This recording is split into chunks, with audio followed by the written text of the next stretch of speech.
Alright, so it's been a couple of days since OP-08 just released, and here are some of the early metagame results that have been showing up not only in Singapore but also like across Japan, Southeast Asia, and what our decks have been kind of doing well so far. And it's no surprise that some of the best decks in OP-07 are making their way into OP-08 starting strong, but you have to remember that this is just early results, so we're going to talk about what the decks are, how the metagame is from OP-07, and now what decks are trickling into the best of the best in OP-08.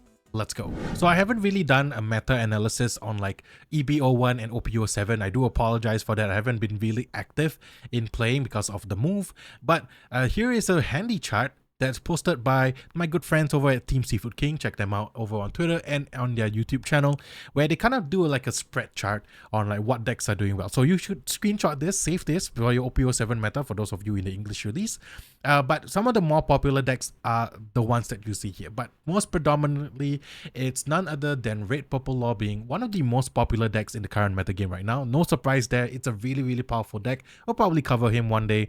We got Black Yellow Luffy from the ST13 decks, and I think those of you in the English release know how powerful the deck is, being able to make your leader 9k and just stay there for like, it makes it really hard for your opponent to attack into. But one of the biggest winners of OP-07 is none other than Rob Lucci.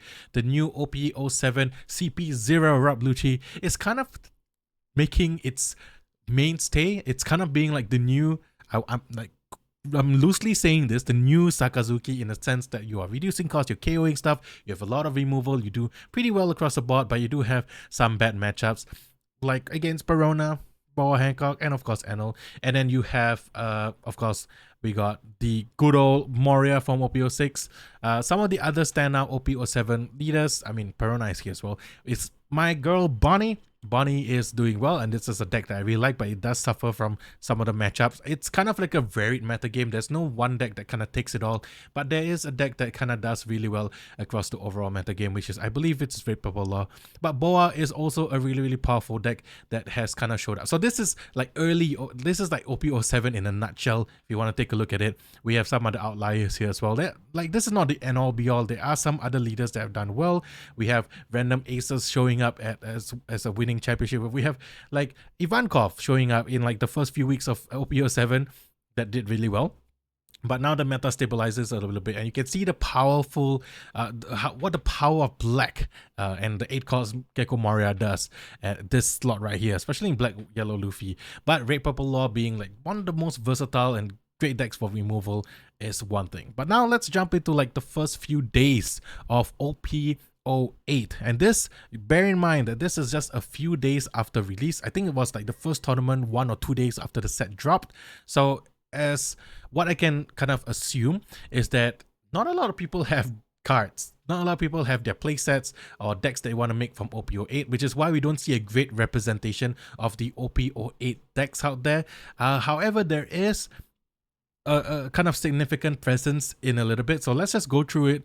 Of course, Red Purple Law and Rob Lucci is kind of the more popular decks. By the way, this chart is from Takoyaki CS. I am blocking their username, but there you can see Takoyaki CS right there.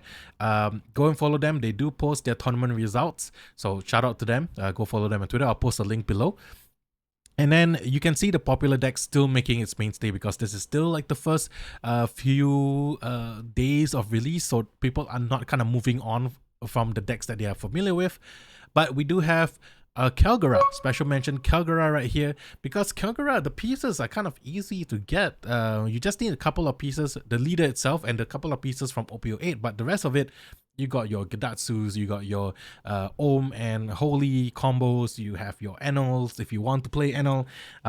Yeah, so I think maybe that's why. But also Kelgara is a very strong leader, surprisingly. It's like a sleeper hit leader.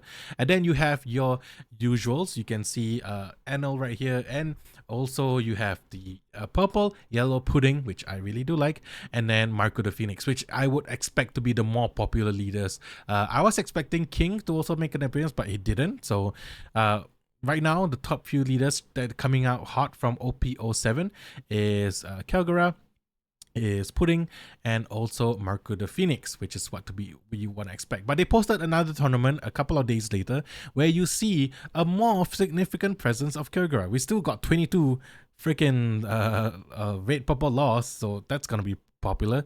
But the yeah, because it's strengthened by essentially Black Maria and Pudding. It's a really strong card to be included in Red Purple Law, OP-08 Pudding, by the way. And then, of course, the new Sky Island leader, Yellow Kagura, is very popular. So yeah, this is an interesting kind of turn of events, but you can see a little bit of Vegapunk. Vegapunk's coming up. We got to see a little bit of a Black Purple King, and then Marco the Phoenix still has some significant like showing as well, and of course purple yellow pudding. I would expect purple yellow pudding to be one of the most popular decks in this format once people get their pieces together, and that's it.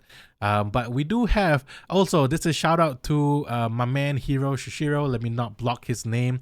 There you go, Hiro, who got this data from one of the flagships in Singapore, which is a good showing of like what we've seen in the data so far, that Rob Lucci, CP0 Rob Lucci, and also Red Purple Law are just being really popular these days. There is a variant of Zoro that's really popular, which is essentially Zoo Zoro, which I will have a video about. Don't worry about it. But you can see, like, yeah, people are playing Pudding, people are playing Kagura, and a little bit of Bonnie and Vegapunk. So I expect like the next few weeks, things might be different because people have access to more cards from OP-08. So that's going to be something to look forward. But if you take a look at the recent tournaments, like some of the submitted deck lists in OnePieceTopDecks.com, shout out to One Piece Top Decks for the data as well. You can see the popular leaders are Pudding. We have a little bit of Marco the Phoenix, Kagura's showing, but there's still a significant number of Red Purple Laws. Red Purple Law just does things really well. And the emergence of Carrot. Actually, Carrot is really strong. I think people are trying to figure out the list. This won first place at the 3-on-3 Cup. So one of the members probably used Carrot. We'll probably cover Carrot in a future video. I think Noah covered a deck list of Carrot, so you can check it out, but I'll probably cover this specific deck list in a future video. But that's just a kind of inclination on what's been happening in the first week of OP-08. So essentially, I'm making this video to kind of make a prediction on what's going to happen during the Singapore Grand Asia Open for this weekend. So as you all know, this 1st of June, there's going to be a tournament in Singapore Grand Asia Open. I'll be casting alongside YT Noah channel. So I'm doing my research on some of the early OP-08 decks and my prediction on what we can see for the potential top 8 or what's gonna take it home for that tournament.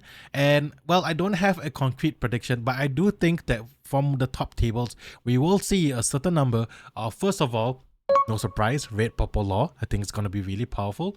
We're gonna see OP-07 Rob Lucci. I think that's just gonna be a really popular leader that people are testing or have been familiar with, that they're gonna bring to the tournament itself. I think we'll see a certain number of Purple Yellow Pudding just because it's popular and you can ramp up to Big Mom, but it does fall to Red Purple Law, so people may not be confident in bringing it. That's just my take on it. But if the list that they made can counter Red Purple Law, I don't know, maybe they have a version that does that. And lastly, I think Kagura might be the sleeper hit for the tournament and probably make its way to the top tables. But essentially my prediction of what's gonna win the One Piece Grand Asia Open in Singapore is none other than Red Purple Law. So this is a list posted by D46110. You can check out his Twitter handle over there. And this is sort of like what makes Red Purple Law really good right now, is that it has included the OP-08 Pudding, the alternate art that we pulled in our box opening video, so you can check it out. Essentially, this Pudding behaves like 5-cost kit. This version does run both variants. I know some version only runs Pudding, and of course Black Maria, because Black Maria lets you ramp by 5 Rested Dawns, but you can use it with Red Purple Law's ability to kind of ship it back and then play out something out for free. Essentially, this deck has everything. It has aggression, you can play out stuff, you have your power reducing cards in the form of Race, Max, and Gordon. And the reason why this works in Red Purple Law is because Red Purple Law leader's ability lets you bottom deck, not KO, bottom deck something that's 3000 power or less, which is just really powerful in this current format. Either way, it's like a clean answer to everything. I think it's even faster than blue in some cases, but I digress. And of course, the inclusion of Reiju. Reiju is just really powerful from OP-06, being able to kind of draw Red Purple Law back up to an acceptable hand count, essentially. And you can play it off Law's ability. So that's essentially, this is just a kind of stock build for Red Purple Law, and I think that's gonna be the biggest winner or the overall winner from the tournament. That's my prediction, at least. I hope to be proven wrong. I hope an OP-08 leader takes it home, but most likely I think Red Purple Law is gonna take it home. I really am excited to see what the tournament entails, but that's my prediction. So there you go, a little early look on sort of like the data from OP-08. As you can see, it does carry over OP-07, but this is still the first week. People are still getting their hands on the playsets and their cards, so things might change, but I still think that we will be expecting to see strong OP-07 leaders and of course OP-06 leaders. Red Purple Law being one of them, Black Yellow Luffy being one of them, Lucci being one of them, Bonnie, Gecko Moria from OP-06, just strong black cards, essentially. Strong black leaders will probably be at the top tables, and of course Red Purple Law. But I'm excited to see Black, Purple Yellow Pudding, Marco the Phoenix, as well as Kelgara and Carrot at the top tables. I'm hoping to see a random Chopper, maybe someone is brave enough to play Chopper Tribal in that big tournament. I would be that person if I wasn't casting. But there you go. So hope you guys enjoyed this little breakdown. I know I haven't done one of these in a while, and I really want to keep on doing. So we're going to do an updated version in the following weeks once the big tournaments have happened, and then we'll probably see what's the kind of changes in the metagame in the OP-08 season. I'm going to try my best to upload even more this season, and hopefully this will be useful data for people in the English release that are coming to OP-08 eventually soon. Anyway, that's it for me for today. I hope you guys enjoyed this video. I'll see you guys in the next one.